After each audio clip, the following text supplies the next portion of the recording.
السلام عليكم ورحمه الله تعالى وبركاته. خوتي وخواتاتي المتابعين كاع الناس اللي كيعرفوا اسماعيل. المهم هذا الفيديو هذا شي شويه يعني هذا الفيديو محزن مؤثر.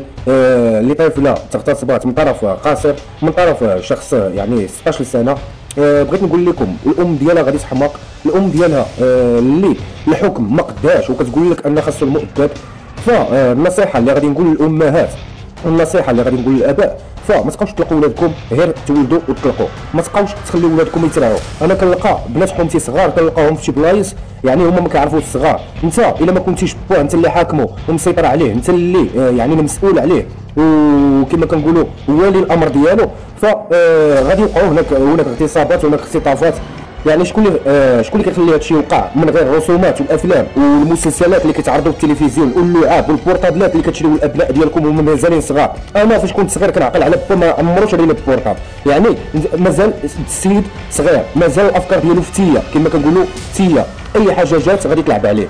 فكنبغي نقول لكم الناس اللي فيهم الفشر، الناس اللي فيهم خليو الفشر ابا ولادكم، يعني الحمايه ديالهم هي الاولى. ما نشريش انا لولدي بورطاب وما نشريش انا لولدي بزاف د الحوايج كبيره عليه. ها فين كنوصلوا يعني منين تانسبيرا ديك الطفل حتى هو قاصر براسو 16 سنه، يعني 16 سنه راه مازال مراهق مازال قاصر كاع، واش فهمتوني؟ ومنين جاب ديك الافكار الاجراميه، منين جاب ديك يعني الافكار الشيطانيه باش انه يغتصب طفله ويعني يدير فيها ديك الجرائم الشنيعه بلا ما نذكروا، لان الفيس كيسد لك الا ذكرتي شي حوايج ماشي هما هذوك.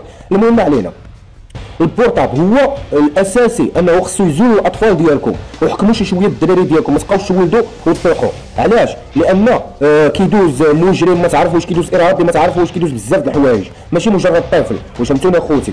وحتى في المدارس او المؤسسات التعليميه حاولوا انكم يعني تعطيو نصائح، حاولوا انكم ديروا الدورات التكوينيه اللي فيهم بحال هذا الشيء هذا، لان هذا الشيء راه كثر عند حدو وما كاينش هناك يعني احكام لا نقولوا يعني موثوق بها. فالدري يخرج 30 سنه في العمر ديالو، ولكن الطفله اللي ديالها الطفوله ديالها وحتى الشباب ديالها اللي غادي تكبر والام ديالها غادي تحماق وما راضياش بالحكم. كاين حكم الله تعالى. حتى هو كما كنقولوا ماشي شي دري اللي عاقل ولا كبير لا نخطاو فيه او نعاتبوه، فقط خصنا نشوفوا شكون مور هذا الشيء هذا وشكون مور الافكار وشكون اللي علم الدري. فكنبغي نقول لكم رساله وغادي نختم بها، حضروا ولادكم وما تبقاوش يولدوا تطلقوا، ديروا دورات تكوينيه، علموا ولادكم ان هذا الخير هذا الشر، علموا ولادكم هذه خايبه وهذه. فكنبغي نقول لكم ليتس جو ولا حول ولا قوه الا بالله، الله يهدي ما خلق.